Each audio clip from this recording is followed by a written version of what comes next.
Hi, Olympia. We're talking about the April 29th, 2025 Olympia City Council meeting, and it was kind of bikerific and a little technically glitchy, but it happened, and we're glad. This is Council in 10.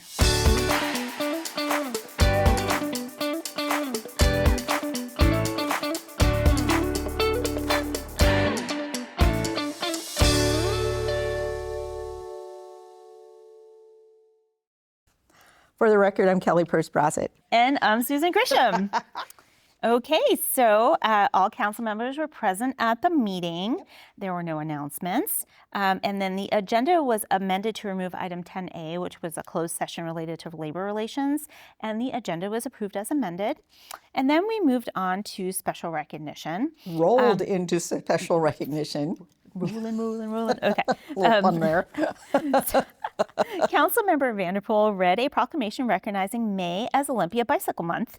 And this proclamation aligns with National Bike Month and Intercity Transit's 38th annual Thurston County Bicycle Community Challenge. Right. It's a mouthful, which encourages residents to swap car trips for bike rides throughout the month of May.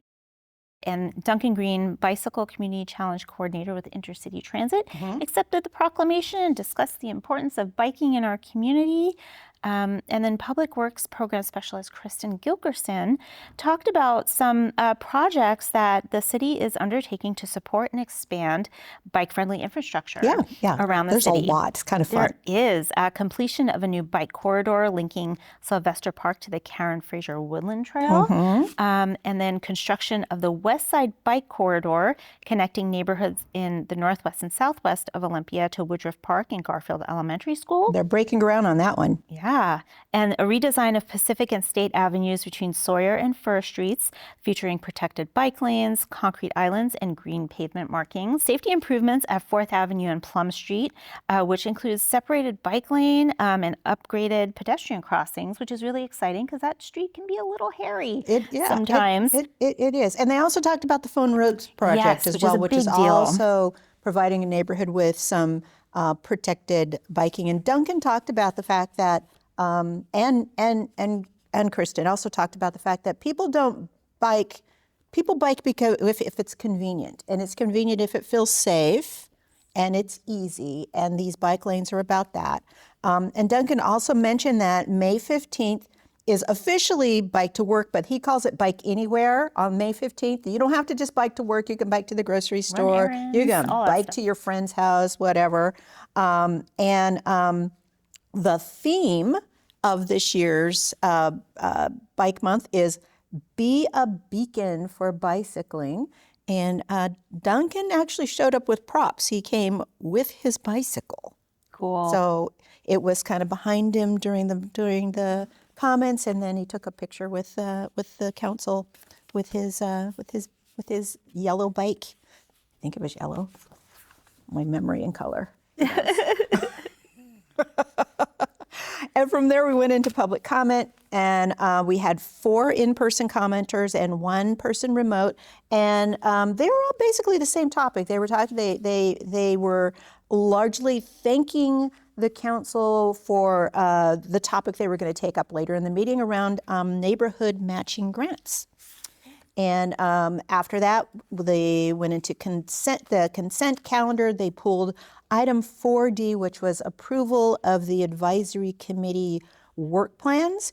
And this was pulled and for comment by the Mayor Pro Tem, who also is the chair of the Community Livability and Public Safety Committee, who reviewed those work plans with the staff liaisons a couple of weeks ago, and sending their recommendation for approval to the council. And she had some good things to say about the bodies and the work they're going to do, and this gives the green light for them to proceed.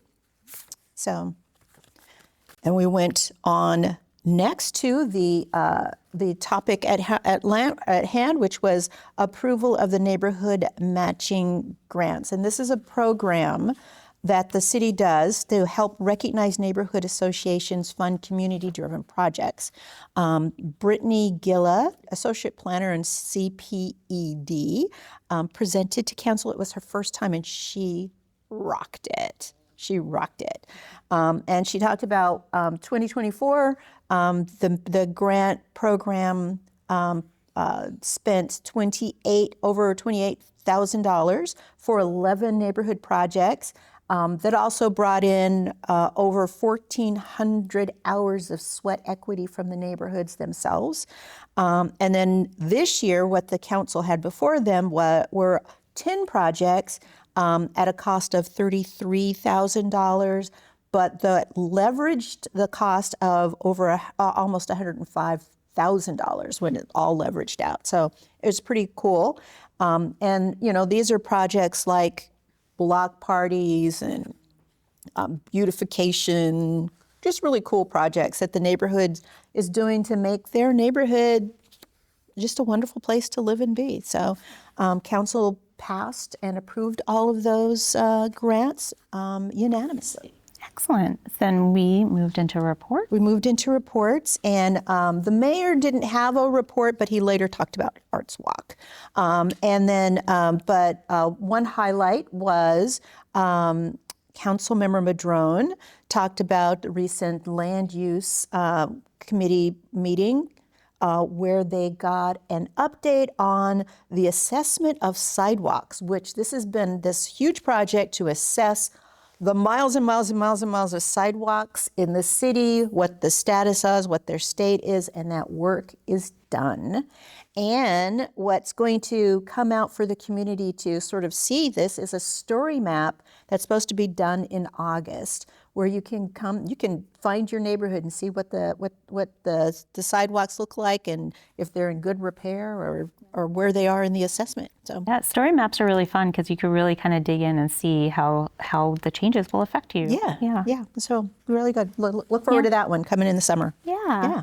And then the city manager reported on Arts Walk and what a success, again, it was this year. It really was. It really was. It's always such a wonderful time for our community. And the weather was gorgeous for Arts Walk, and the luminary that happened in the spring on Friday night apparently was the biggest ever. That's exciting. They said there was almost 90 people in Samba Aliwa. Wow, that's huge. Yeah. So wow. Beautiful lights, very Olympia doing Olympia. That's right. Yeah.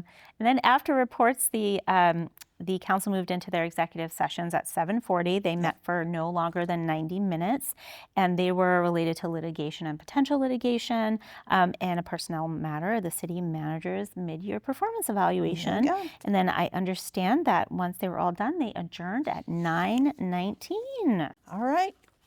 And there you go. Boom. Another one for the books. Yeah. And a beautiful day for a meeting. And it got out a little early than the last time. And so there was a little sunshine when you're going home. So not a bad one for a Tuesday night. Yeah. So thank you for joining us. If you're watching us live, you can stay tuned and watch the council meeting we just talked about following this little lovely conversation. Or you can watch it and any of our other programming on demand anytime on holytv3.com. And you know what I'm going to tell you? Download our app because it's really good. It is really good. And if you want to watch a council meeting live and in person, we're here most Tuesdays at 6 p.m. We'll save a seat for you. And with that, we're adjourned.